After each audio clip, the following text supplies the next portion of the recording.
Warning: this podcast may contain explicit content. Parental approval advised. Want to know what is happening on Deviate Delight? Check out the Daily Deviate, Azeroth's most trusted newspaper, covering a variety of noteworthy topics from incursions into Hellfire Peninsula to Netherstorm weather reports. Read about upcoming events and the deviates that make our community delightful. To view recent issues, go to dailydeviate.com. For advertising questions, or if you know of news or an event that should be covered, contact Bacteria, Dominatrix, Moria, or Avendosora. Shout out to my friends over at our RP community, including Captain Happy Keldrick. Check out his Deviate Radio at deviateradio.com. That's deviateradio.com. And also shout out to Bonesy. She is hosting a Crystal Cave Rave on May 29th, Saturday at 11 p.m. server time. So if you need more information, in our Deviate Delight Discord, there is a Horde channel and Horde events channel. Check that place out. And what else? Oh, of course, my friend who makes hot sauce. Check his website out. Please go to samshouse.com, samshahouse.com. And also, if you'd like to be interviewed, I have a sign-up page on my website at speedlimit.com. That's sp33dlimit.com. If I have not gotten back to you, my website might be broken. Part of that messaging system through an email, through the sign-up sheet, might be broken. So if you haven't heard from me for like a week or so, you can just add me on Discord at Speedcast, sp33dcast, #2605, and I'll add you to the list. Listen up. This is going to be my first time putting this up. I'm going to do a TBC Classic lyrics writing contest.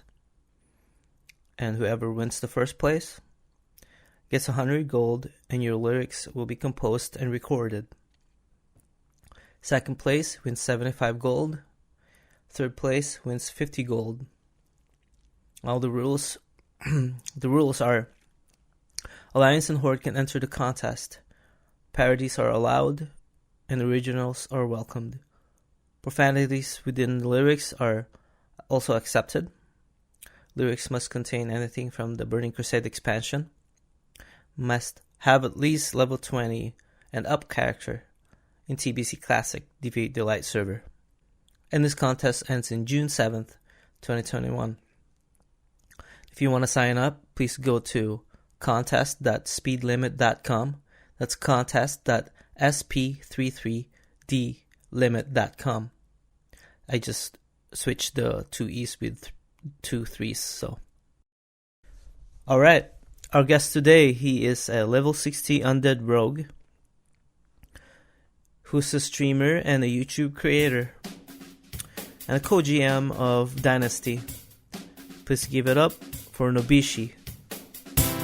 It says, you give a poor man a fish and you feed him for a day.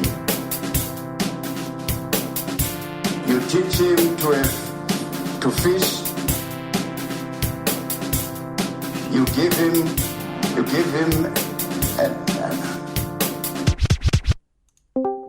Hello? Oh, can you hear me? Oh, Yes. There we go. I thought it was push to talk for a second there. Sorry. Yeah, I had to switch all my gear back into free to talk and get a mute my game and prepared. Yeah. Your level right now sounds really good, so I'm just gonna keep it. Sounds good. Yeah, I was gonna say if you had push to talk on, like, it's not required because my microphone has a noise gate. So Oh. I have an AC going right now and you can't hear it. So No, that's nice. And also, Discord has built-in noise canceling Right. too. yeah, So that doubles your filter there.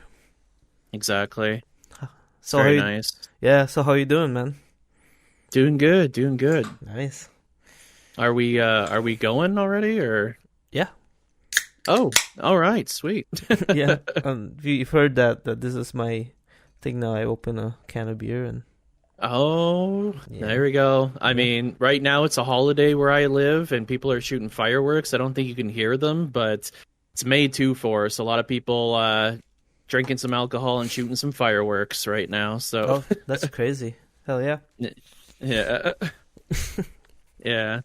No, it's a specific holiday, or what is it? Just like So a I'm prep from for. Okay, go ahead.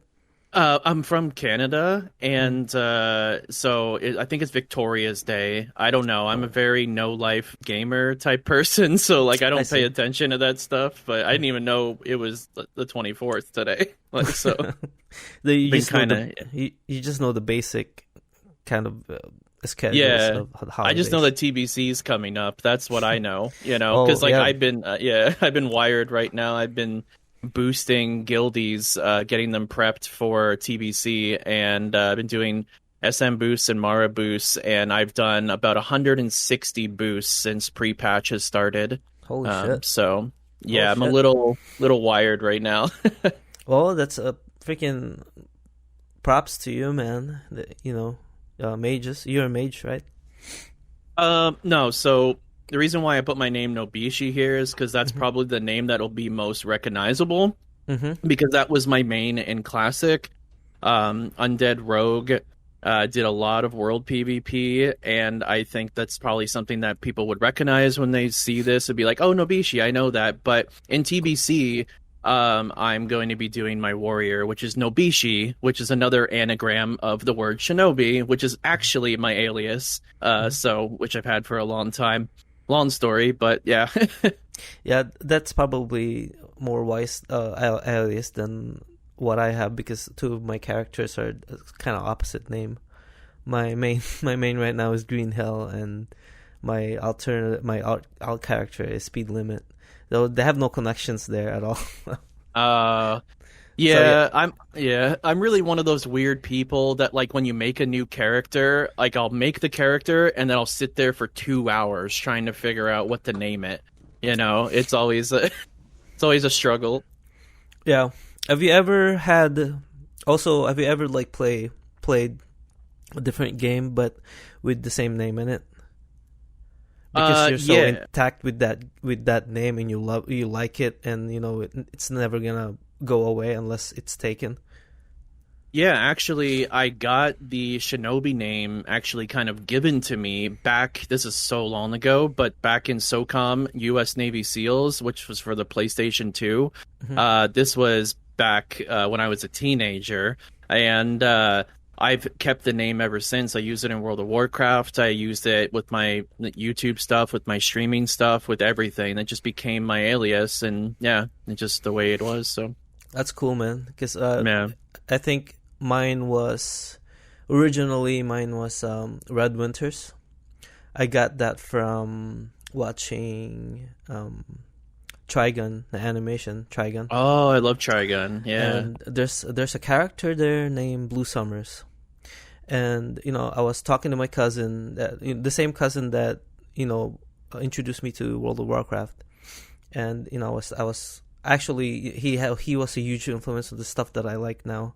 He liked anime, he liked all the stuff that I like now. So anyway, when I was watching Trigun, and he had the anime, of course I had to borrow it, and I was watching, and there's a character named Blue Summers, and I think Gmail was starting to grow then.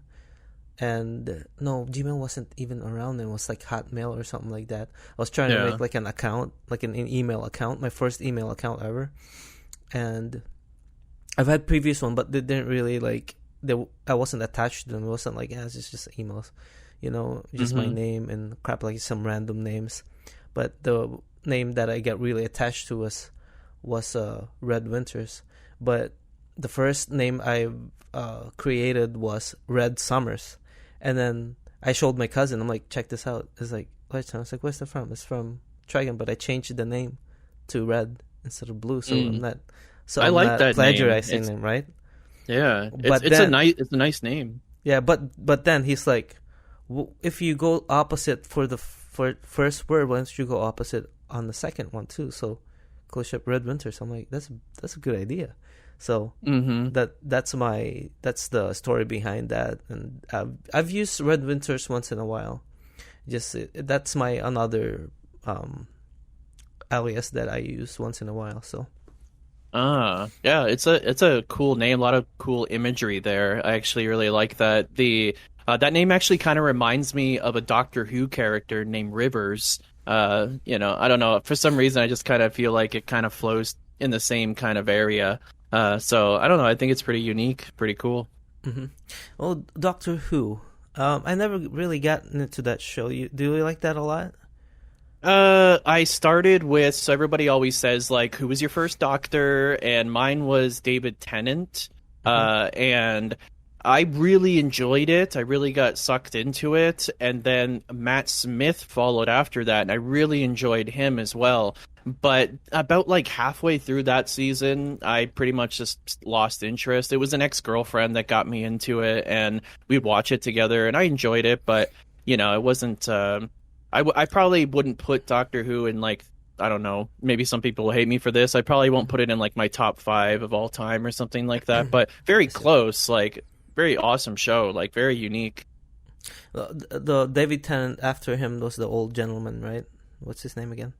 I went David Tennant, and then I went Matt Smith, and then that's the old one, right? Older gentleman that looks like. No, I think after that was the older guy. Yeah, he's like, I don't remember what they have now though. I haven't been keeping up with it. I think it's a girl now. Oh yeah, it's a chick. Yeah, my wife likes. Again. Yeah, my wife likes that show a lot. She introduces it to me too when we started watching the first season. Right, it was okay, and towards the second season. I mean, I get like the transformation and stuff like that, you know, the transition between characters and the actors and whatnot. But the thing that got the thing that I didn't like, I had a huge problem with this, and my wife always gives me shit about it too. So, like, I started noticing the soundtrack, like it doesn't match with. Like where they're at that moment of that scene. It seems like it's over dramatically used. The soundtrack. Yeah, they do that sometimes. Yeah. Well, you know, they're like talking in a dialogue that requires silence so that you can pay attention to it, and all of a sudden you hear this dun dun dun or something like that. Like, I might be over exaggerating, but I don't know. Do you know what I'm talking about? I get what you're saying, though. Yeah, there are situations like that. It's a show that's existed for such a long time, and there is those kind of like cheesy kind of moments type thing. It's like, but I prefer it that way. I prefer the old style of these shows being made. Nowadays, it's very cookie cutter the way they make this stuff. So, you know, to be able to keep that kind of stuff in there, maybe it's like for references to just kind of the show's lineage. Because I mean, it's like the longest running show in history or something like that. I heard, or something like, I'm pretty sure. Yeah, it's pretty long. It's still going too. So I don't know what they're gonna do with introducing more characters in there. I don't know what type of you know, it will be female again, male, different race, or something like that. Yeah. But they haven't, and I haven't really watched it, but my wife just explained to me. He's like, why did they do that? And she's like, well, it seems like there's no, like, it's not really, like, they're not set to just a specific gender or race. It wasn't like anything that they thought about, and they just introduced this one the first time as a doctor, as a girl. So yeah, I think that it was actually very clever how they did it initially, because, you know, when you have a TV show and you have a main character, let's take Sheldon from The Big Bang Theory for an example, a show that a lot of people probably are aware of. So this show, if you have Sheldon and then you try to replace him, usually the show is going to die, right? Like, that's...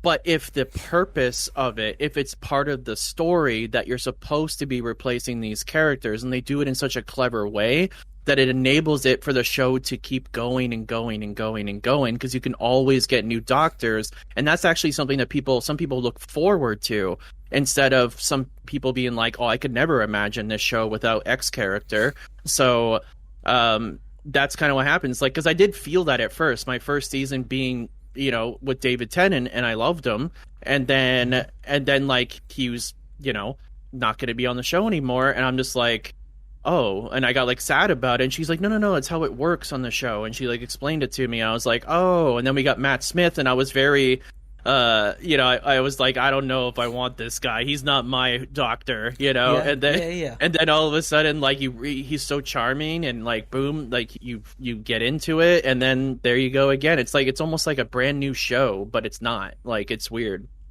Yeah, do you get this in characters at all too? I'm kind of this way. When they introduce someone like that, like, do you get like, oh, like I heard you say like, oh no, I don't want this guy, I want the other guy. Yeah, right?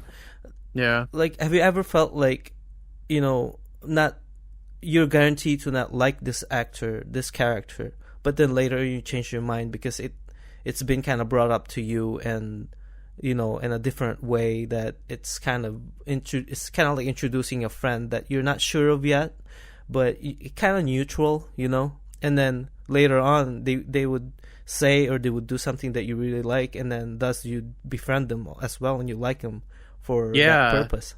I think a good example of that would be, I loved the first Incredible Hulk movie they made with Edward Norton. Mm-hmm. I actually love Edward Norton. He's one of my favorite actors. I love Fight Club, and I love Rounders, for all of you poker players out there. One of the best poker movie ever made. So I love Edward Norton, and when he did, I thought it was a very interesting take for him to do the Incredible Hulk, and we were now finally getting an Incredible Hulk that wasn't like super cheesy like the Fantastic Four stuff we had back in the day. Like, this is when superheroes started to actually be awesome movies that we really wanted to go see. And then when they went away from Edward Norton and they went to Mark Ruffalo, I'm like, no, I'm not okay with that. But then you see the first Avengers movie, and that's when Mark Ruffalo comes in. And like, you just instantly, there's something about him. It's just like, he fits so well. Like, but if that same thing were to happen to Captain America with Chris Evans, I don't know if I could accept a different Captain America, honestly. But they did it with the Incredible Hulk, so who knows? Maybe I could, you know. But Mark Ruffalo was great. You ever watch the Winter Soldier and Falcon and Winter Soldier? The show, right? The show, yeah. No, I've never seen. Okay, I don't want to spoil it. I don't want to. Yeah. If you're planning to watch that, I don't want to spoil it, because the people who watched it, whoever's listening, you know, is probably gonna know what I'm about to say, but I'm gonna stop it here, right? So there's another one. Have you seen Game of Thrones? Oh yeah, for sure. Yeah. All of it. Yeah. There's this character there that they didn't really change him, but his character changed, his character development. You know who I'm talking about?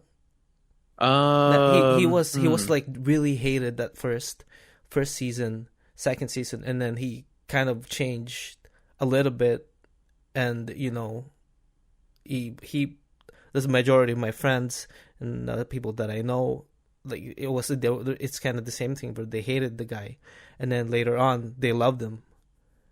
It's Jamie Lannister. Yeah. I actually really like Jamie Lannister right off the bat. Oh yeah. He played that stereotypical Prince Charming, you know, but he was very bratty kind of individual. Also, before we go any further, is swearing okay on this? Oh yeah, dude. Yeah. Okay, I just wanted to make sure.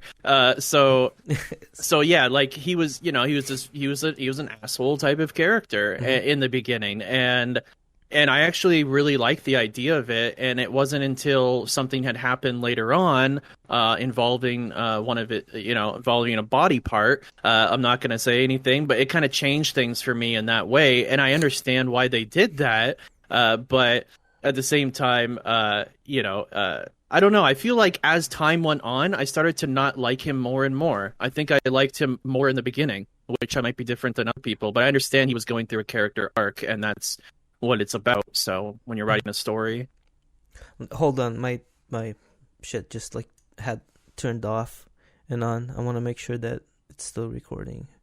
okay, Like it did something. I don't know what the hell. weird. Yeah. Oh, okay. So going back to, hold on. I just wanna. It's in autosave, so shouldn't be worried. Okay, going back to that. Where were we about Game of Thrones, right? Where would you like me to go back? It recorded everything, so I think we're good. Oh, okay. Yeah. Yeah. So I was just saying that, with Jaime Lannister, it's a character that strangely, I actually enjoyed earlier in it, and then as time went on, started to not really feel as close to that character. And I think maybe part of that was because I started to enjoy other characters more. And so I wasn't really focused as much on him anymore. But yeah, I mean, overall, I liked his character, and Yeah, that's cool. That's kind of cool. Like how like we kind of talked about going into details in TV shows and characters and stuff that I've seen a little bit of it and you've seen a little bit of it, and luckily that we had that commonality, and we watched we seen Game of Thrones. I mean we could talk Game of Thrones forever. I'm pretty sure. Oh yeah, sure, yeah, but So yeah, we're nerds, right? We're gamers. We should be gaming right now. But like in reality, like it is honestly a to get maybe a little deeper, more philosophical. It is kind of a stereotype that like, oh, because you're a gamer, because you're a nerd. Like the amount of time that I spend in WoW, I had over 300 days played time in WoW Classic. That's not including vanilla, TBC back in the day. None of that stuff. That's just the reiteration of Classic. And yeah, sure, I play a lot, but at the same time, I'll go down to the bar and have a drink. I'll go out to the movies. I'll go on dates. I'll go do other stuff. It's just, you'll go on other podcasts like this one. Yeah, I'll sit here and talk about Game of Thrones, or I'll talk about movies or whatever. I'm actually a huge movie buff. I love movies. I used to be actually I had a writing background for a while. I was going to become a screenplay writer. I was in the process of getting to that point, holy shit, that was quite a while ago. But yeah, so it just goes to show you that you can't, just like they say, you can't tell a book by its cover. There's a lot more to gamers out there, and everybody is unique in their own special way, and they have their likes and dislikes, and it's not as simple as black and white, is what I'm trying to say for a lot of people out there. Exactly. And the term nerd has been kind of, I don't know if this is the word to define it, but it's cleansed as in terms of, if you say that to somebody now, it's not derogatory. It doesn't sound derogatory. It sounds more like a little bit, maybe a compliment, I would say. Yeah, because they would think, hey, you called me a nerd. I'm like, you called me a nerd? Wait a second. Back then, people calls somebody nerds, usually gets beaten up. But then they just take, even bullies now, nobody calls everybody nerds. I mean, friends call each other nerds as just for fun. And it's funny. Yeah, it just really is. I mean, the term nerd is something that has become more of a kind of a mainstream thing, and I think it's because of technology evolving and social media becoming a thing and evolving, and people start to see, that there's actually a lot more of them out there. Because back in school, when I was in middle school, I was one of the only people in my school that was actually proud to be a nerd. If someone called me a nerd, I'd be like, "Thank you." That wasn't a diss to me. But it was to a lot of other people. But I was just being true to myself. I would show up to school in a Dragon Ball Z T-shirt. I played Magic the Gathering. I'd have comic books, read a Harry Potter book. Like, it didn't matter. Like, I did it all back then, and you still do to a lot of extent. So, that was just me being true to myself. And I think, as time went on, people start to see with social media and all these things that, wait, this is actually a way more common thing. Like, think about it. Like, the Avengers movies are some of the top grossing movies ever. It's comic books. Like, everyone's got a little nerd in them somewhere, like, so, that's the point. And it's not so simple in that way. Yeah, I just thought about something that it's another Game of Thrones thing. I just thought about a quote. One of my favorite characters, there's Tyrion Lannister. Mm-hmm. And the quote, this is blacking my things. Let me say it. And this is sometimes it's edited too. If I'm doing something like this, I would like stop and search. This is the first time, one of the first time that I'm doing this, actually searching something. I'm usually on, just keep talking with.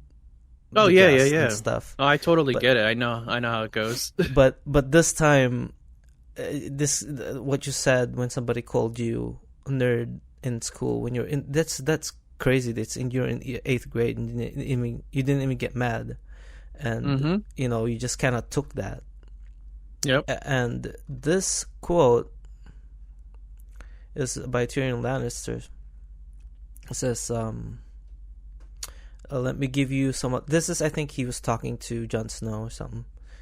Let me give you some advice, bastard. Never forget what you are. The rest of the world will not wear it like armor, and it can never be used to hurt you. Mm-hmm. So that's like that I thought about that quote that he said when you said that. So that's another. That's another kind of corny moments there. No, for sure. I mean, there's a lot that goes into that, for sure. I mean, I know in my day-to-day life, I mean, it's called, what he's saying with that is essentially, if you're part of the joke, then it can't hurt you. Mm-hmm. And that's what it is. So, like, I love self-deprecating humor. I love that stuff. Like, I'll be in my Discord with my guildies and I'll do something stupid. Like, maybe I'm, like, world PvPing and, like, I fat finger a preparation by accident or something, and I make fun of myself, and then they laugh at me because I'm laughing at me. And it's like, if you have to be able to laugh at yourself. You have to be able to and stay humble in that way, because if you take everything so seriously and you take everything for face value on what everybody says to you, you're gonna be in a world of misery. It's kind of like how Twitch is, for an example, the live streaming platform. A lot of people on there are just memeing, like they'll say stuff in chat and they're just having a laugh, man. And if you don't laugh along with it and you try to go against the grain in that area, you're not going to have a very good time. It's better to laugh off don't sweat the small stuff, Of course, man. And I have another quote. This is the last one, okay? This is the last quote. Quote it up, baby, all day. Yeah. Go.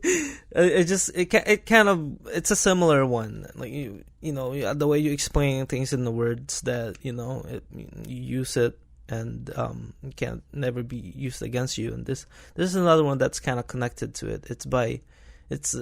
Unfortunately it's from Game of Thrones again. It's Brienne of Tarth.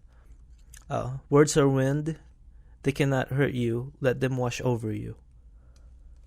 So that's another one that I really, really kind of grabbed them. Just like, that's kind of interesting, because they say something, whatever they want, you shouldn't get, like, it's not gonna hurt you physically. Yeah.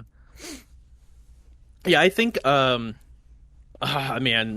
without going too deep into the social mechanisms of what the world is currently today, for sure, yeah. But I think that having some thicker skin would do a lot of people a lot of good. To be, a lot of people get a little too hurt too quickly. And there's obviously exceptions to that, for sure. I'm not saying just like, don't get offended by literally anything. I mean, obviously there are things that are not okay to say, but Oh, for sure. At the same time, you can't just take everything like someone's attacking you, like or it's the end of the world, and that's it's something that a lot of people struggle with. So, I've struggled with it, that's for sure. But, with I think it was like I think we're coming up to 10 years that I actually have been, I've had a YouTube channel, and you get just comments and comments and comments of people saying all kinds of stuff. They'll pick out any little thing about you.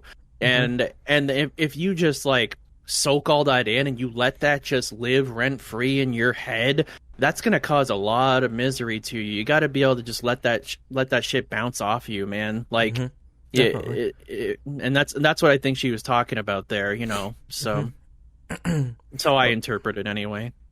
Yeah, for sure, man. And the easiest kind of cure to that, if somebody's upset when you said something, this happened to me a couple of times where I said something to someone that I know personally, and I'm like, why did I say that? And I would, I think that made them upset, so I would go in again to just kind of know for sure that they're not upset, and kind of ease my way into a conversation and tell them that, oh, hey, that, by the way, this, like, I didn't mean to say that. I apologize if that hurt your feelings or whatnot. And they're like, oh, no, whatever, it's all right. And after that, we're cool. Because if I have this thing about, sometimes I think that if I said something wrong, something fucked up, because most of the time I joke around. I like joking around. That's my favorite thing to do. Yeah. And if I feel like, some type of,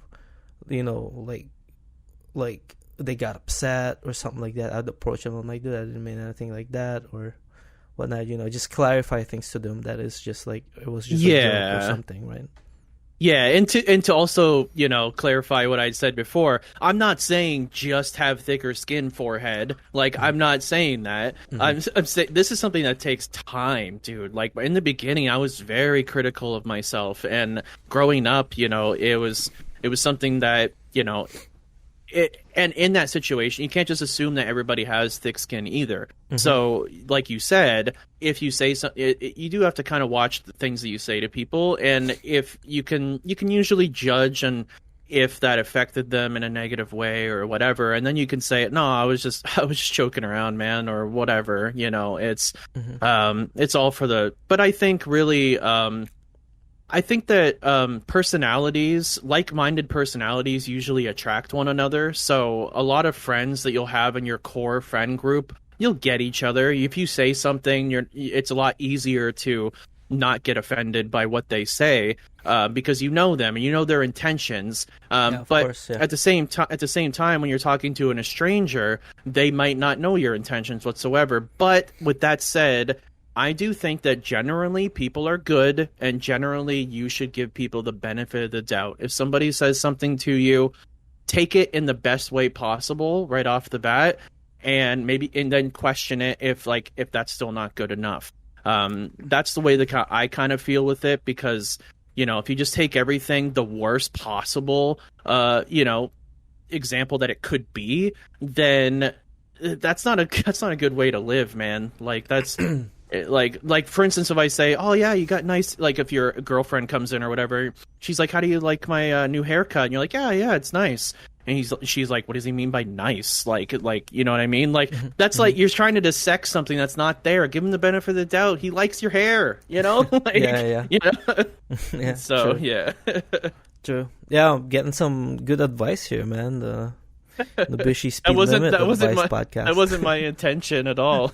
I was here to talk about video games, man. I know. I don't know. I apologize, man. If no, I'm just kidding. In a different direction. I go on. I just get distracted on the thoughts that I have, and I've learned this way. I have to let it out. Otherwise, I'm gonna forget. That's things that I've been kind of doing a lot. Unless, it's something that really essential conversations, like getting interviewed or something like that, interviewed on the job or something like that, and then I gotta stay focused. But otherwise, this is kind of like going in a bar and talking and socializing, and it's Yeah. really good. That's what a podcast really is in a lot of ways. It's just chilling with your bud and talking about life, dude. Like, that's And it. and you mentioned talking to strangers and being nice. And look what we're doing, practically strangers, man. And Yeah, I mean, we've pretty much never talked to each other. No, really, since just before chat. this. And it's kind of crazy, like how just some people out here are just very friendly, even in terms of just talking. This is what I love about this. That's why I'm still doing this thing. So to take that and to segue it, when you say about meeting strangers and getting to know people, Deviant Delight was the biggest breath of fresh air to me in my gaming history. This server is something else. It is like the people on this server are pretty awesome. You know, of course you have the good, you have the bad, you have the ugly, you have all that stuff. But I mean, I came from Fairlena originally, and that was a pretty toxic place. There was a lot of good there, but there was also a lot of bad, a lot of corrupt loot councils. So the servers were super full, just getting queues constantly. And I wanted to get away from all that, and I wanted to go somewhere smaller and quiet and just kind of, go somewhere where not everybody knows your name. Just kind of start a new reputation and things like that. And that's what I did when I came here. And the people that I met here, man, are just a breath of fresh air, just completely different, night and day different. I had my friends come over here as well, and they told me the same thing. They were here for 2 weeks, and they're like, man, I've enjoyed my time here in this 2 weeks more than I ever did in the 6 months we were in Fairlena. nice. And, and that's the kind of, the people like you are the people that you meet in a server like this, where, you can just have conversations, you can just be people, and doesn't have to be this, extra thing that's going with it. So when you transfer, did you transfer from Fairlena, or you created a new character? So originally I started on Fairlena. My hunter named Shinobi. I did a lot of stuff on that server. I was in the CDL, the Classic Duelers League, PvP tournament, season 1, and I made a lot of friends on that server, and it made it kind of difficult for me to leave the server because of all the friends that I had made, especially the really high-end PvP players, like Venruki, Sidu, Bean, Sodapop, and these guys. Some of them are more acquaintances than others, but not to like name drop or anything, but like these guys were, they really helped shape the type of PvPer that I would become. And so when I left that server, I was like, okay, I want to go somewhere else that's still really populated, but I don't want to like deal with the server queues here. So I went to Incendius next. And that's where I had a friend and his guild, and I joined up with them for a little bit. And then, some things that happened there, and I ended up playing, and then I left, and then that server got super populated because that's when the whole COVID thing started, and everyone was staying home now. So that server went from like 7,000 concurrent players to like 10,000, 12,000. Jesus, yeah. And so that was right back in Fairlena again, essentially. How did the population affected that? Like, what's the the ratio? Was it okay? Was it balanced at least? I think it was. Yeah, it was pretty decently balanced. Yeah, it wasn't like heavy on one side or the other. That's good. At least, yeah. Yeah, but so when that happened, I was like, no, I gotta leave this. I'm out of here. And I'm like, and Blizzard opened up free transfers, so this was my opportunity to transfer to somewhere else. So what I did is I selected the lowest pop server that was a free transfer, and that server was called Netherwind. So I went to Netherwind, and it was great for about 2.5, 3 weeks. And I joined a guild, and I believe the guild was called Team Rocket. They were like the best horde guild on the server. This is where Nax Tour Guide is from, by the way. This is where I met them. Okay. Yeah. And I was on horde, though, obviously. They were on Alliance. And And so I was there, and then all of a sudden, everybody else had the same thought process that I did, that they wanted to go to a low pop server so they wouldn't be stuck in queues. And then that server blew up and got Holy huge. And I'm like, come on, man, I can't get away from this. Oh no. So yeah, so I boosted up, I was playing my hunter still, and I boosted up my rogue to level 60 on that server, and then because my hunter was tied to that server now, my rogue wasn't though, because it was a new character. So, and I leveled that rogue up to 60 through boosts, and then I was like, okay, I gotta look for somewhere else. So I did a lot of research, and I looked around, and the last remaining East Coast PvP server that was low pop was Deviant Delight. And I was like, but it's an RP PvP server, and I've never played on an RP server before. And so I came to the server, and I don't remember who I talked to. I was on like a level 1 character. I ran to Orgrimmar, and I was like, I need some information about this server. Like, so I started talking to some people. And I was like, so what's this RP like? Am I going to get in trouble if I gank somebody out in the world or something? They're like, no, that's just PvP. It's a PvP server. And so I was like, okay, this is it. So I transferred my rogue over. I came over with 46 gold in my pocket, and I started my journey right there. And the very first night that I was there, I had no intention on joining a guild or anything like that. I went to ZG because I wanted to go solo farm rich thorium veins in there. So you could what you can do as a rogue is you can pull the mobs and get them away from the rich thorium veins, and then you can run back to it and vanish real quick and then start hitting it. And then that's what I was doing, because ZG had pretty much just had come out, and I screwed up one of the pulls, and I died, and I was running back from the graveyard through the death screen, and running next to me was another player that was running from the death screen, and I'm just like, oh, hey, man, and he's like, hey, and we're both running back to ZG, and I'm just like, are you guys running ZG right now? And he's like, yeah, we are, and I was like, can I join you guys? Because I needed some gear. My rogue was still pretty fresh, half my gear was blues, so...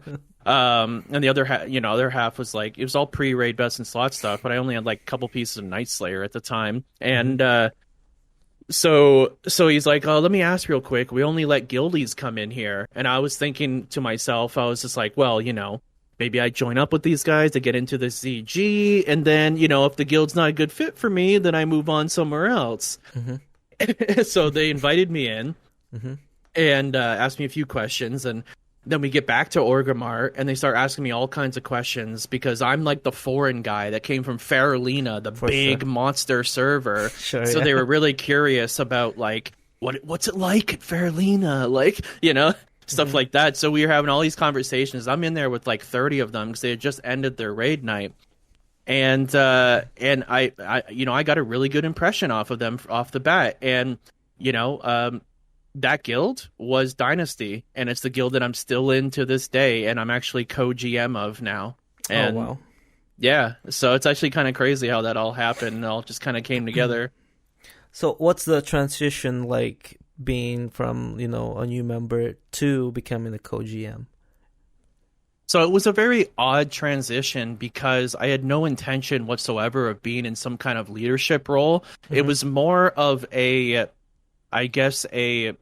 social responsibility, and something that some people are just, so in a lot of places that I worked, I was always I used to run restaurants. I've done GMing, I've done front of house, I was head server, I was a server trainer, I've done stuff like that in the past, and I've always naturally been kind of put into those positions because I'm a good teacher. That I like to help others. So so what ended up happening was, when I joined in, they didn't have a rogue officer at the time, because that rogue officer was Teradar, which I think is someone that you interviewed on here a long time ago, which is funny how it comes full circle, and I was I know.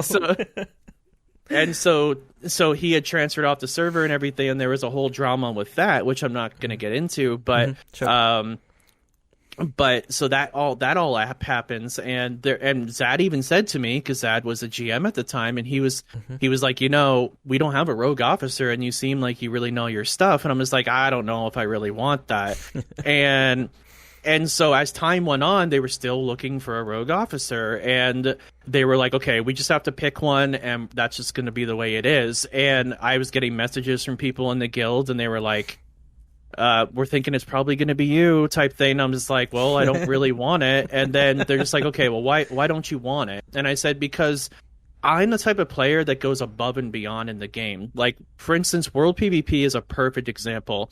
I use everything to my disposal to beat my opponent. I use restorative potions, laps, lips, faps, everything. Everything. I go above and beyond. I make sure that I'm PvP spec if I'm going out in the world, like 99% of the time is usually the case. And then, that's the type of mentality that I have. Like, I put 110% into whatever it is that I do. Now, if I were to become rogue officer, my fear was that I was going to push my quote unquote sweatiness to them. And that's not what Dynasty has ever been about. It's always been about players playing the game the way that they want to play the game. We're not going to be like, well, I know you want to be an enhancement shaman like back in Classic, but you have to be resto and like you're going to like it. It's like that's not cool, man. So, no. And I know there's some guilds that are like that out there, but we try to do it our own way, and I felt like that I probably would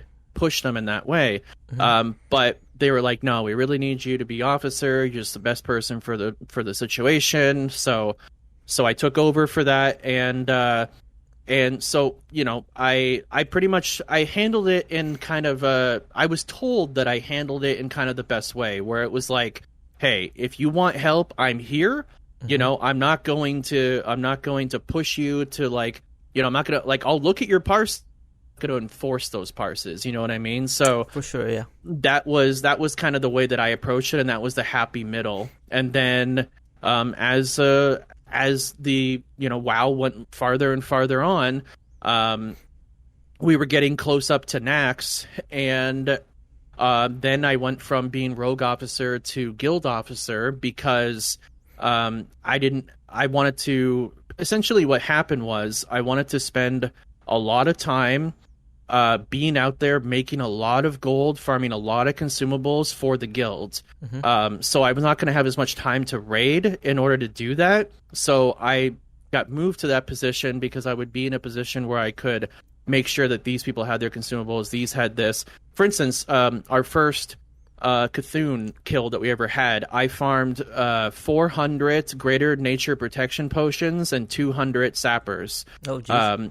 And that was our first kill on Cthulhu and Viscidus. That was, and then we full cleared AQ40. I spent that whole weekend farming all that stuff, and that was, because not a lot of people have the time to, put into that. And I know I'm making it seem like I'm just like carrying the whole guild. That's not the case. It's just that I wanted to help out where I could, and I wanted to do what I could do in my weird, sweaty way of no-lifing to help out. And that's kind of like how I helped out. But other people helped out in their own special ways. So that's what I think it's all about. So, and then, with TBC coming up, Zad pretty much came to us. And you guys, Zad, right? Yeah.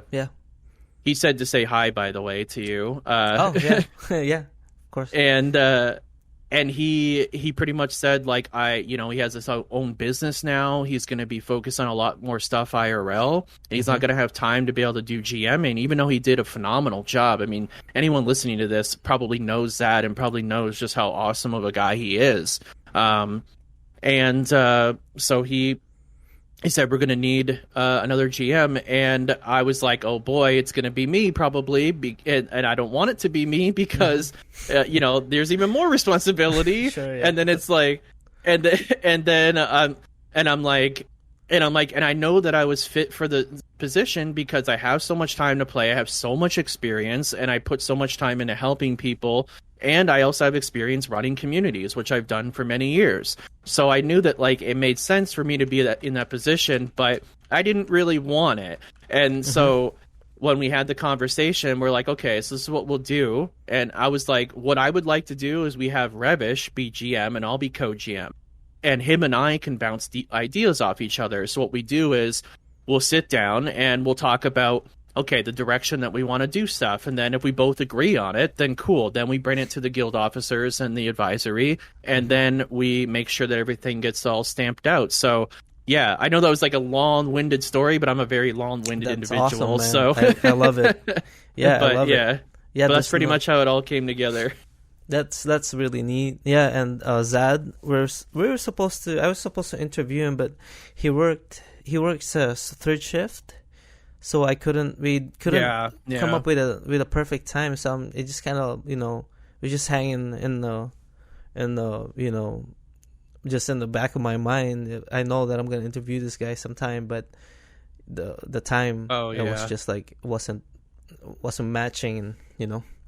Oh yeah, he would be great to have on here for sure. I mean, him and we would sit down and chat for hours about all kinds of stuff, and just like I think he was a philosophy major, and he's a very, he's got quite the vocabulary, as you can say. He's someone that can just talk, and that's great. Yeah, I had chatted with him a couple of times on Discord when I joined Dynasty and Pugs, but sometimes running ZG or whatnot. But yeah, it seems like a really good person to talk to, and I was kind of looking forward to talking to him, but unfortunately I couldn't get him in here. Yeah, maybe at some point, Yeah, but yeah. Can I grab something to drink really quick? I'm out. Yeah, go for it. Take like a 5 minute, 2 minute. Sure. Here. Yep. I'll be back. Yep.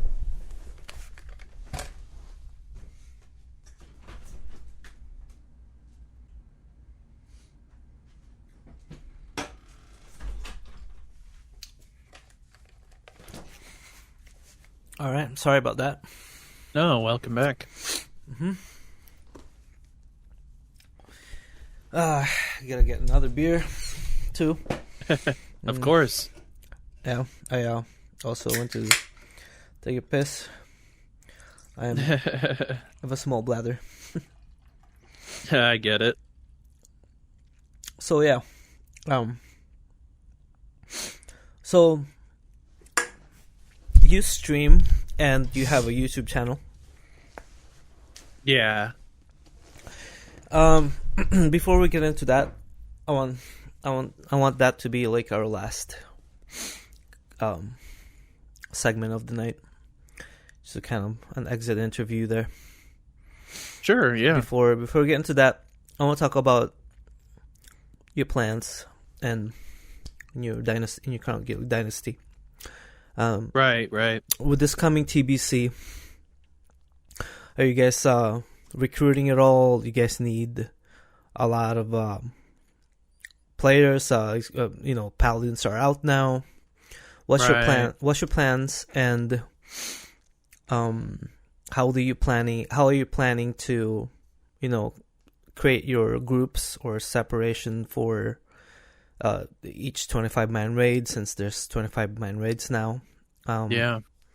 How many members you guys? How many active members do you guys currently have? And how many people are willing to raid? Just give me like a little bit of details if you don't want to share the whole lot. Oh no, sure. I mean, I gladly talk about Dynasty all day. Really. So, on the downtime, well, you know what it's been like on the server. Well, there hasn't really been a whole lot of people playing in the past couple months because it's been like we're at the end of phase 6. There's not really a lot going on. Mm-hmm. And a lot of people took time away from playing the game. However, myself and some people in Dynasty, we spent a lot of time talking about the future, a lot of time talking about, kind of what we'd like to do going forward and everything. So quite a few things have actually changed for Dynasty. We've been known as the late night raiding guild, starting usually at 11 p.m. EST. That was kind of how we did it, and we would go till 2 o'clock in the morning, sometimes later. And we decided that going into TBC that it'd be better to kind of shift that a little bit. So now it's 10 p.m. EST that we start our raids instead. So that gives us a little bit better options to recruit more people, and then to let people maybe get a little bit more sleep before they have to go to work the next day or whatever. So that was the idea there. We kind of took a vote within the guild, and a lot of people had come up with that as a general, idea. We thought about maybe 9 o'clock or whatever, but yeah. So that's one change that happened with us, and then we're also revamping the loot system with the guilds. It's in process right now. And it was before a loot council system, just strictly loot council. And I think, honestly, we did a pretty phenomenal job at that. We had very few drama situations, as you can call them. It was, we tried to be very good at spreading loot out equally, as equally as we could. Obviously, there are situations where things, needed to go to certain players or whatever, but now we're moving to like a wish list system where you'll pick items, and then if that item drops, whoever has it higher on their list will get that item. And if there's a tie in that area, then we loot council that. And our loot council is a smaller loot council now. It'd be me, Revish, and then the 3 guild officers, which is Sugar Boy, Cable, and Ambiorix. And we 5, it's an odd number too, so it's hard to have a tie there when we're deciding people. And then we just do it off that way. So, we've been doing a lot of time revamping a lot of the stuff and all that. But for me personally, recruitment has always been kind of like something that I focused on a lot. And we have already started recruiting quite a few people. But what I wanted to do for the past month or so, I've been reaching out to core Dynasty members. Like, Dynasty's been around since the beginning of Classic, and most of those people are still in the guild. It's something that people just enjoyed because of the community nature of it. It's, it may not be the best 100 parser, 99 parser guild out there, but we're not the worst either. And we're just, we're a community first and everything else second. And that's kind of that way we do it. So we've held on to a lot of people in that way. So I'd say right now, we have like somewhere in the ballpark of, maybe 28 to 35, like actual like people that said, yep, I'm going to be here for TBC. I'm coming back. I'm going to do this. I'm going to do that. And during that though, I have been doing some recruiting. And we've, since pre-patch, obviously, a lot of people coming back to the game, and I've recruited quite a few people as well, but we are still looking for more people. One thing, a couple classes that kind of stand out to me would be Resto Shaman, Feral Druid, a Hunter, BM Hunter, of course. These are a couple of the roles that are kind of standing out to me. But we're kind of open to everything right now because we're going to be doing one raid team, and then that's going to be Tuesday, Wednesdays. Like I said, 10 p.m. EST is our start there, and then on the weekends, what we plan on doing is opening up a raid 2. So this will be anybody that didn't get a chance to raid during the week will be able to get into that, and there'll be prioritized loot in that raid because the people that are going to fill up the rest of it when we don't have more mains is going to be alts. Because, a lot of people have level 60s right now, and it doesn't take that much to get from 60 to 70. So that's how we're probably going to fill out 2 raids. Now, if we end up just recruiting a lot of people and we have, just 2 main raids just full of all mains, okay, so be it as well. We do have 2 raid leaders after all, so we can have one in one and one in the other. So I know 2 raid leaders is kind of a weird concept for some people, but it was actually my idea. And the reason why is because Brunk is our raid leader, and he did a great job in Classic, and he also was a main tank in TBC back in the day. And so Ontarius, though, is very knowledgeable about TBC. He spent so much time with that. And so I said, okay, well, we get Ontarius as kind of like his strategy guy. He's like the raid leader assistant, essentially, where, it's good to bounce ideas off of somebody else. And that's kind of the whole idea behind it. So and it also helps out if we do like 2 different raid teams. You can have raid 1, have him, because like a big problem with having 2 raid teams for guilds is it's like, okay, this is the good raid and this is the shit raid. Like, no. We'd want both of them to be, to our quality, to our standards. So if we're gonna do 2, it's gonna be done right, and that's the idea. So I have a little bit of input about that situation, Raid 1, Raid 2. Back when Iscarab was still out here, I don't know if you remember them, Scarab Guild. Oh yeah, I've heard stories. Yeah, Group 1. Momo decided to name the Raid 1 and 2, and that's it. Because number 1 is always like the core raid, and number 2 is always just gonna be like, just whatever you guys want to do. And then when we transitioned to Purge, we kind of had the same mentality, but we changed the name to Windfury and Stoneclaw, and Stoneclaw being the underdog seems to be like the meme of the raid group, which everyone really loves. And it's like, when people just mention something about raid groups, it's like, Stoneclaw is like all the way, Stoneclaw all the way.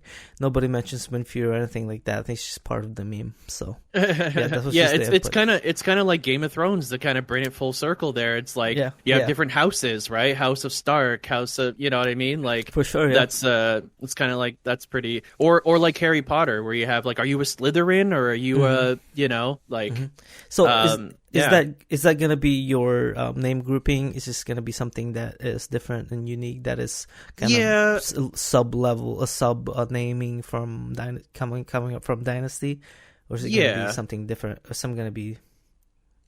Well, it's the Raid 1, Raid 2 is kind of like a placeholder name right now. But it'd be cool to have names. Like, I love that kind of stuff. Like when I was going through and revamping all of the different rankings of titles of people's names, like, a lot of guilds are just like initiate, member, raider, raid leader, officer, like just like that's the most basic thing that's ever existed. And I'm not shitting on any guilds that do that stuff, right?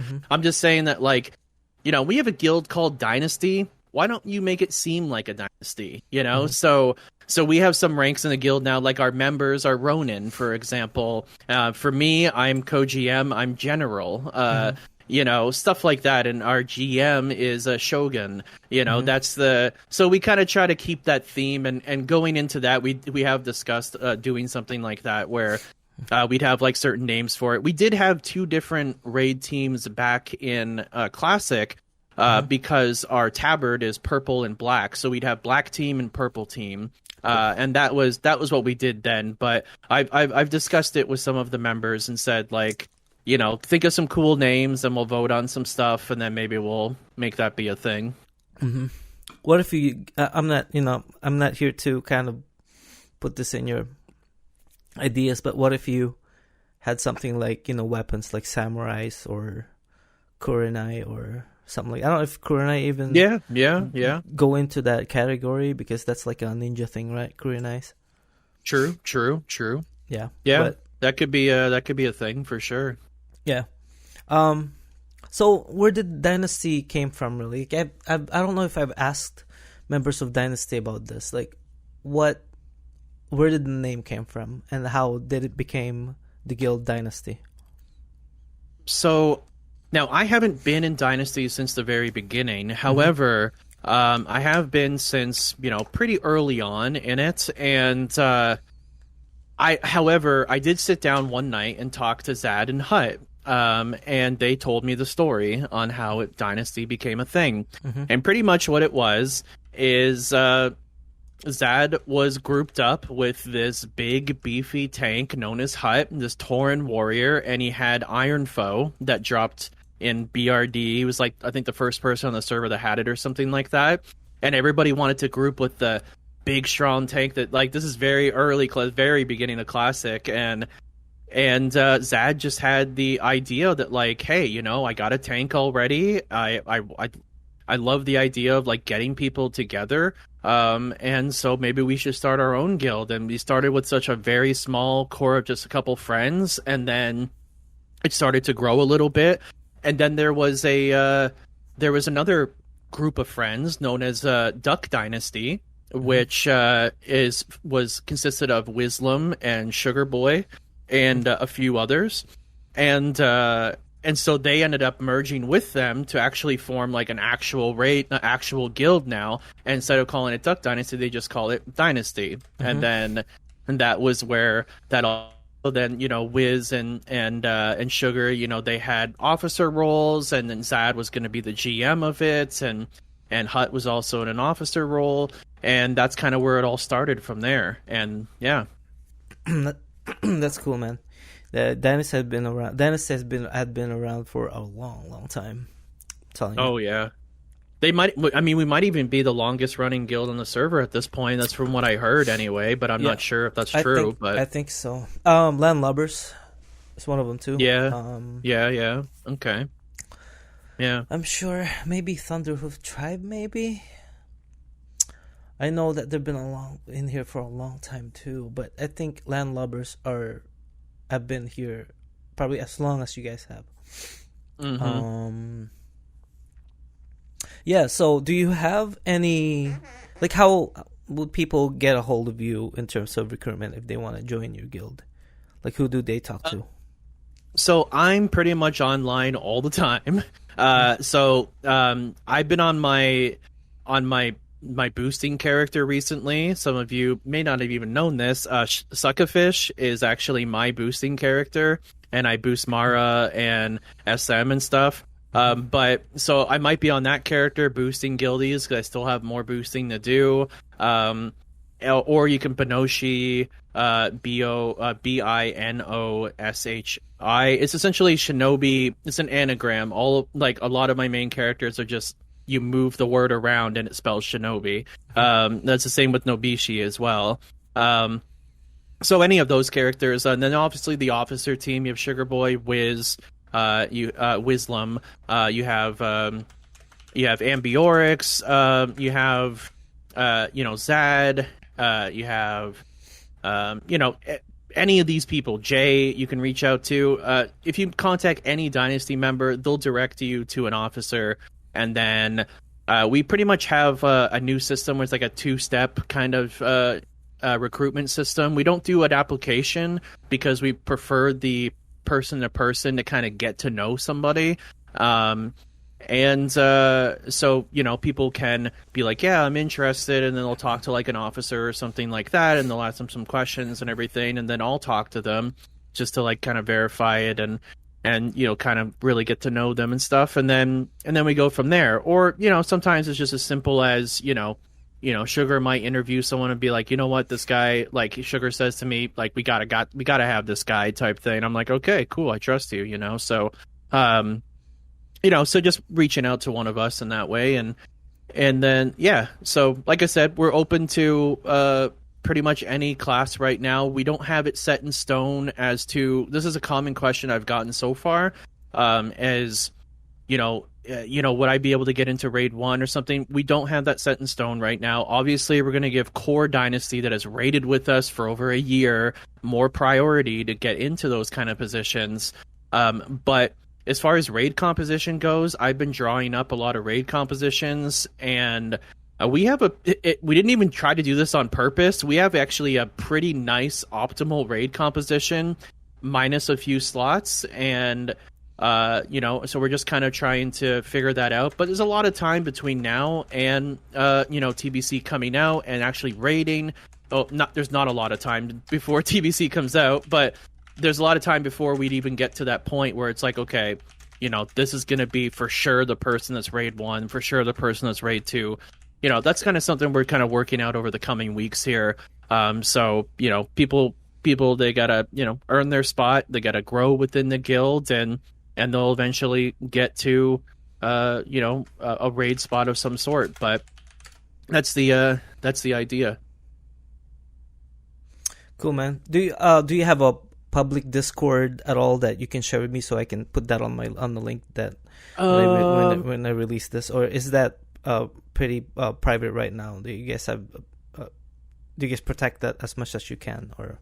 I don't know about it being it's kind of a weird thing because like just going out to, like I don't want just anybody to come into our Discord. I'd want people that were actually wanting to be part of our community to come into the Discord.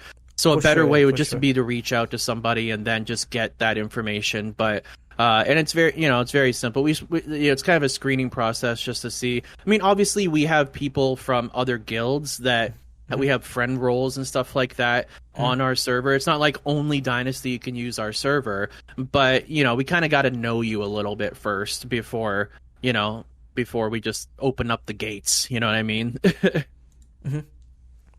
Yeah, for Yeah. sure. Yeah, no problem with that. Okay. You're a streamer, right? And YouTuber? Yeah. A little bit of YouTube? Or is it Yeah. a good amount of YouTube? So I started with YouTube first, and this was almost 10 years ago. I started off the bat with Magic the Gathering because when I was thinking about doing a YouTube channel, I was like, well, what am I the most knowledgeable about? Like, what do I feel like I know more about anything then? So I decided to start with Magic the Gathering, and that started off pretty well for a little while. I was actually at one point, I had earned enough points and stuff to even be able to go into the Pro Tour at the time. So that was kind of my whole thing. I was going to kind of document me going into that, but that's a whole nother story for another day.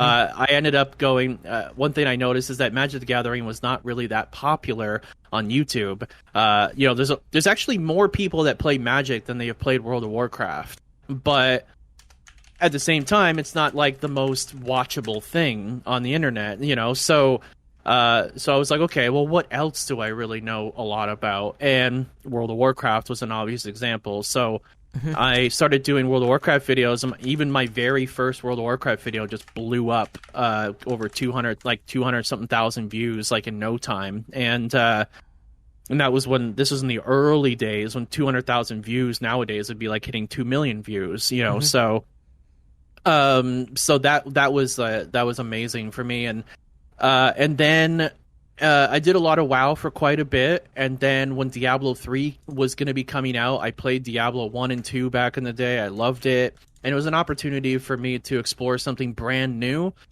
So I went very hard into that, as I do. I'm usually the type of person that plays one game at a time, and I just go full in on that game. So I went really hard on Diablo, and I became a very known individual in the Diablo community because of that. At one point in time, for about a year and a half, 2 years, I was the biggest Diablo 3 channel on YouTube for a little while there, and but at the same time, like, Diablo is one of those games that it's very up and down, Yeah, for sure, man. in popularity. So. But yeah, and now I'm kind of getting back to my roots, which is the World of Warcraft stuff on the YouTube front, but I haven't been putting as much time into YouTube. In the first couple years, I grew the YouTube channel to about 50,000 subscribers. And then I focused more so on my live stream channel, which I have been a partner on Twitch for 7 years, and I have streamed on Twitch for 8 years. And that stuff is, same stuff, World of Warcraft, Diablo stuff, Path of Exile. I've done quite a few things on there, but yeah, I've been, I would consider myself to be an OG when it comes to, Twitch and even YouTube, honestly. Definitely not the biggest out there, but, I've had my moments in the spotlight, that's for sure.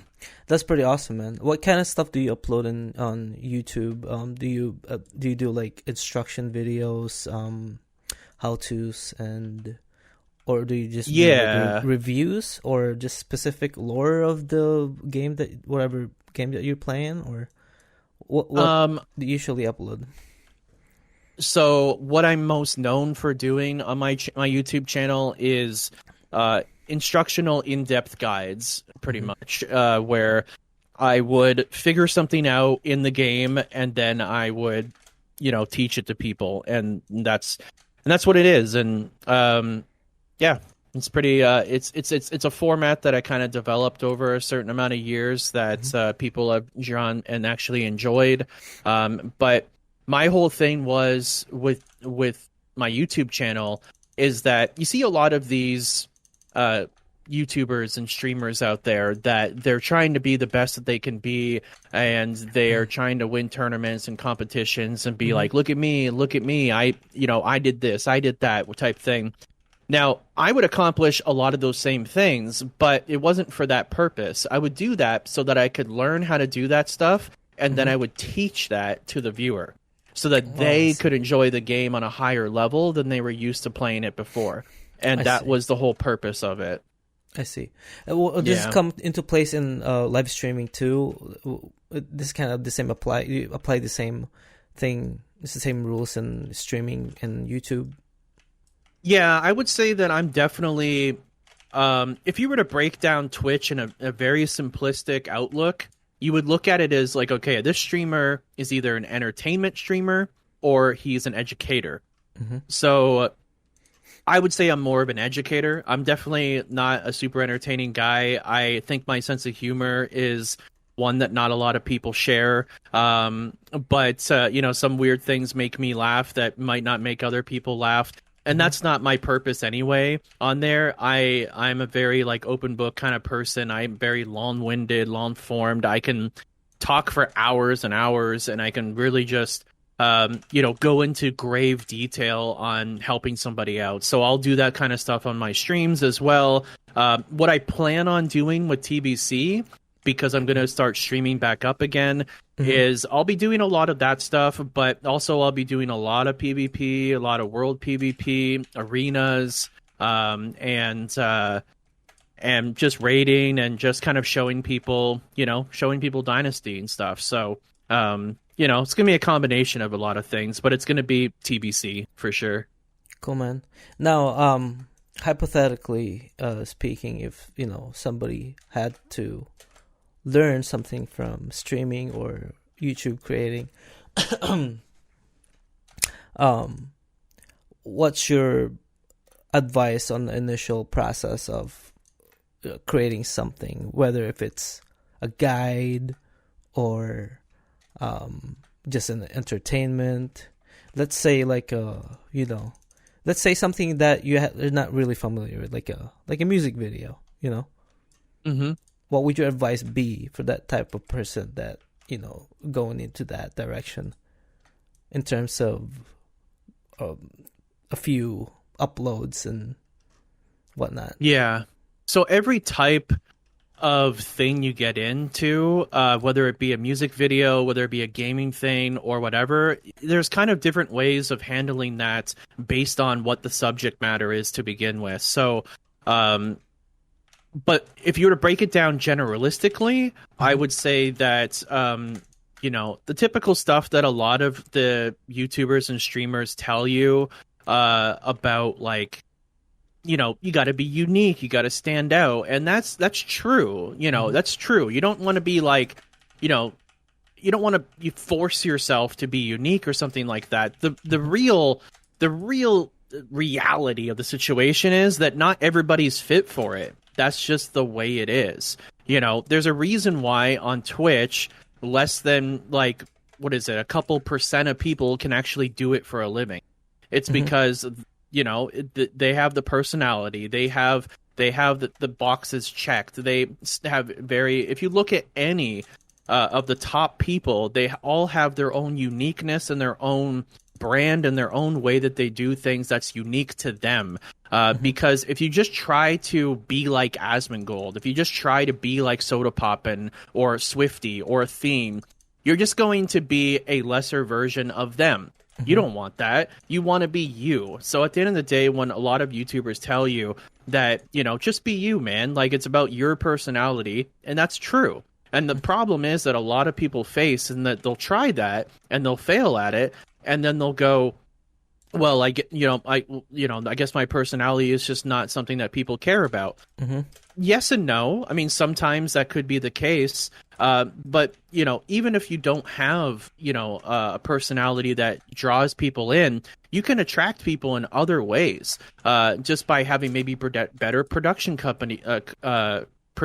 production quality than other people do, or maybe by going above and beyond. I'll give you an example of Mr. Beast. One way that he stood out is that he would sit there and do ridiculous things for long periods of time. Like he literally counted from like 1 to 100,000 in one video. He sat in the same spot and counted to 100,000 in one video.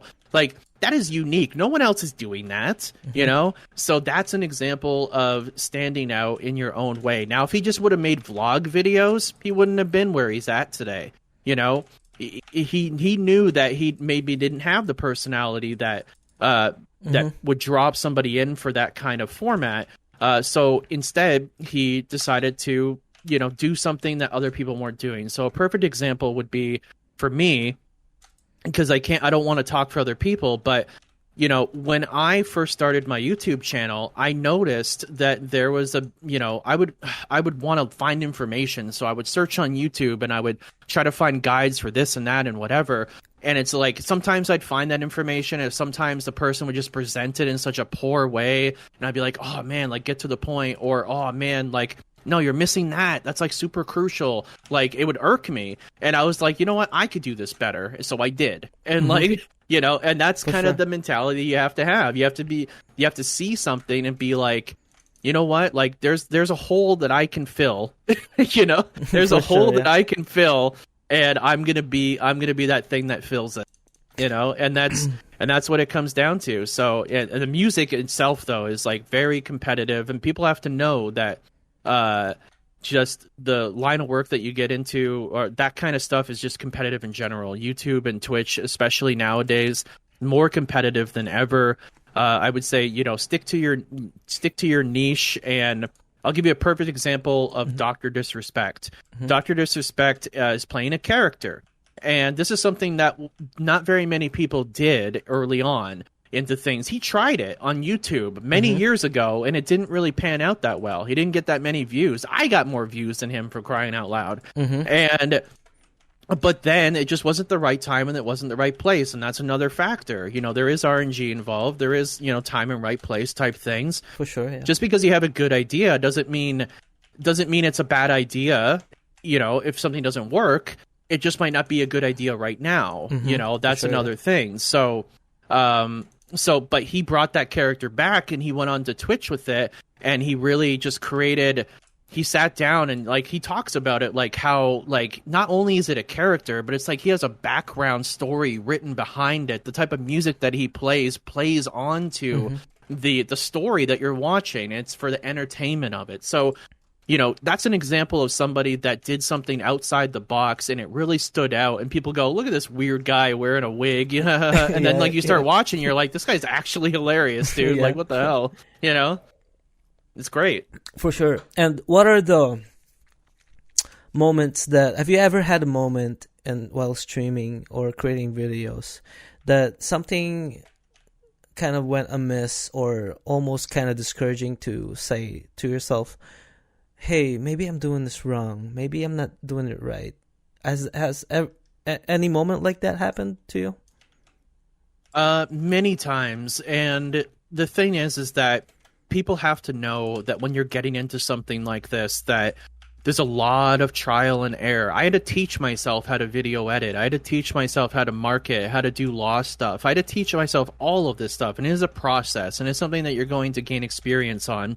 And it's something that takes a long period of time, and you're going to fail many times along the way. You know, it's like the saying that, you know, you could fail 99 times, but you just got to get it right once. You know, once you figure out that persona that you are, you figure out your niche, you figure out your thing, then it all clicks just like that, and then you're in the zone, and now you figure it out, and that might take a period of time. You've seen a lot of YouTubers that go through this transitional period where they start off one way, and then it shapes into something else, and then you look at them and you go, man, I can't even imagine them be any other way when they were for like so many years. So, you know, that for me, I've definitely had that for myself as well. And I definitely, you know, struggle with the, you know, like a perfect example would be for me personally is, you know, back in the day, I was, in the Diablo section on Twitch. Blizzard and Twitch had put together a voting system where you could vote for the most educational Diablo 3 streamer or most entertaining Diablo 3 streamer. And I actually I actually won that on the educational side for 1 year. And that was great, right? Because it was true. I was very educational. But the problem is that as Twitch evolved and you had to kind of adapt to it, nowadays it's not like that anymore. You can't. It's very hard. I was actually having this discussion the other night with some of my guildies. It's very hard to just be good at one thing now and just like that's going to carry you to the top. Like, for instance, with Twitch, for example. So back in the day, if you were a challenger League of Legends player, you guarantee you got 1,000 viewers. Boom, just like that, right off the bat. You were a challenger in your title, and they would see that you were talented. Some people do like clickbait, but you know, if you were actually a challenger player, you would actually get views back then. Now, being good at a game is not good enough unless you are the absolute best.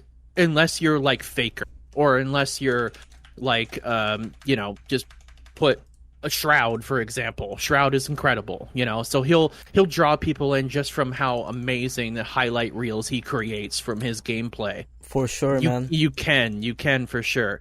But for me, you know, yeah, I was educational and stuff like that, but I needed to adapt to more entertainment side of things, and I needed to move away from Diablo and go back to World of Warcraft because it just wasn't as big anymore. And so, you know, it's learning how, you know, you're going to fail, you're going to succeed, and it's learning how to learn from that separates you from the rest of them.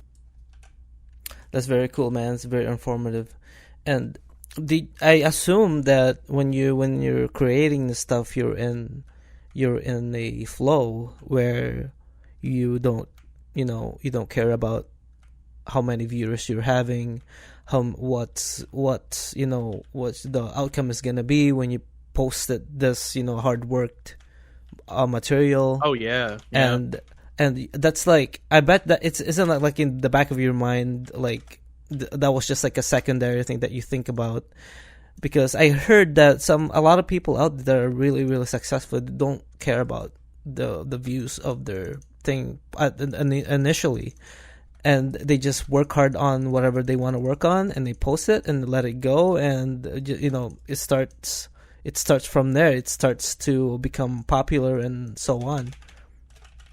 Yeah, I will say that you can't let the focus on how many views your video gets or how many views you get for your stream to be the main focus of what you think about. Because if it is, then that's not going to work out well. What you need to think about is how you're going to get those views. That you got to think about how you're going to, that's the thing. Your content, you need to add value to what it is that you bring. There's plenty of examples of like this. You can look at just a plethora of Path of Exile content creators, and they will put through these detailed guides where they'll update their path of building with all this information, and so much work goes into it, and that video might get 12,000 views. It's like, to them, they're not thinking, oh, it only got 12,000 views. They're thinking, oh my God, it got 12,000 views. That's what they're thinking, because like at the end of the day, like, not everybody is going to be the next Shroud. Not everybody is going to be the next Soda Poppin or Asmongold. It's not going to be the case. In fact, it's really just going to be, you just got to be you at the end of the day. So when you grow your channel, and it has to be your identity, you have to think about, does this fit me right? Does this fit what people want to see? And that's how I started off with mine. That's the main focus that I had, is that I had information that I had learned in the game, and I would see, I wouldn't see those videos online anywhere and stuff. So I was like, you know what? No one else is going to do it, then I'm going to do it. And I put it out there, and I didn't put it out there for the purpose of getting a lot of views. I put it out there because I was sure that this information needed to be out there. It was more of a responsibility of knowledge, I guess you can say, where it's like, I have this knowledge about this thing, and I feel like people should know about this, so I'm going to let people know about this. And whether that gets 100,000 views or 500,000 or 1 million, doesn't matter. it's based on, if I helped one person or if I helped a million, it's all the same to me at the end of the day, because, just the amount of people that I've had part of my community over the years, where, I get a message. This happened to me in WoW Classic, where this guy sent me this very detailed message about my streams. I was kind of going through a tough time at the time, mentally. Depression is something that I have suffered with and battled for quite a bit. And I was going through this tough time, and I got a message from one of my viewers, and he said, I just want to let you know that, I look forward to your streams, and it like brightens my day. It is, when I get home, it's like the thing, it's the thing that, allows me to kind of escape the things that are going on in my life. And I think to myself, and I'm like, dude, I'm playing this game because I want to escape the things that are going on in my life. And he's over here doing that for me. So just being able to even have impact on just one person like that, that's what it's all about at the end of the day. Anything past that is just even better. And that's kind of the way that the mentality that I think people need to have with it. Eventually, you grow something so big that it becomes a business, that you're hiring employees and things like that. Okay, sure. Then you got to think a little bit more about the numbers, but you got backup in order to do that. You have somebody, that you're hiring to do that. You maybe have an editor, or you have a market type person or something like that. Once you get that big, okay, yeah, it's about keeping relevancy. And you see this a lot with YouTubers and streamers, where they're trying to constantly grasp for relevancy. Whereas in the beginning, man, and for a long period of time, it's just about making great content. That's it. Just put out some good stuff. And, if you make it, they will come. It's like that saying from that movie about baseball with Kevin Costner. If you build it, they will come. Yeah, For one sure, way yeah. or another. Yeah. Oh man, it's been an awesome time, man. I think Yeah, man, for I sure. think we're gonna call it here, dude. Sounds good. 1 hour and 30 minutes. Not too bad. All right. Sounds good. So before we exit this, before we stop this, what's your Twitch stream and YouTube so people can follow you? I'll give you a follow here in a second. I'm gonna. So my Twitch stream is twitch.tv/Shinobi Live. Just all one word. SHINOBI Live, LIVE. I didn't get the original Shinobi name, unfortunately. Oh, no. I tried back in the day, but somebody sniped it right off the bat, and Twitch just never let me have it, even though that name's been inactive for super long. Mm-hmm. But, that's a name. And then my YouTube is youtube.com/GEOHDE at Gmail. GEOHDE001 is, yeah. Awesome, man. Oh, did you cover everything that you wanted to talk about today? I know it's not scripted.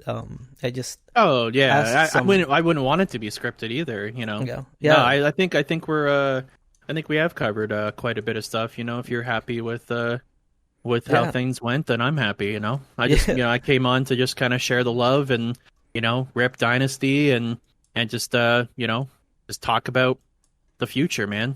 Just looking fun. So what's do you have any shout outs at all before we end this?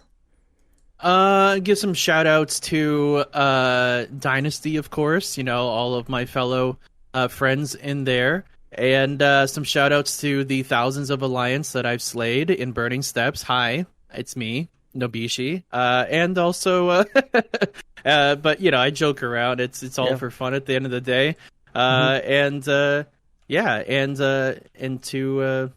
And I don't know if he'll watch this or listen to this or not. He might, because he's that type of person that always supports me through a lot. But one of my best buddies that I've been, started my journey with in Classic. Obviously, my best friend Jesse, but then also someone that I met in Classic, and he became my duo partner, and he will be my duo partner in TBC. Which is a Resto Druid, Rejuvenate, coming in hot, heavy, a little sweaty. That's kind of our that's kind of his thing. Nice. So a hell yeah, brother to him, Rejuvenate. So awesome, man. This has been an awesome podcast, dude. Awesome. I had a good time. Yeah, me too. So Please follow Shinobi Nobishi on YouTube and Twitch, and you'll have a good time on the stream. And I'm doing it now, so you have a good night, Awesome. man.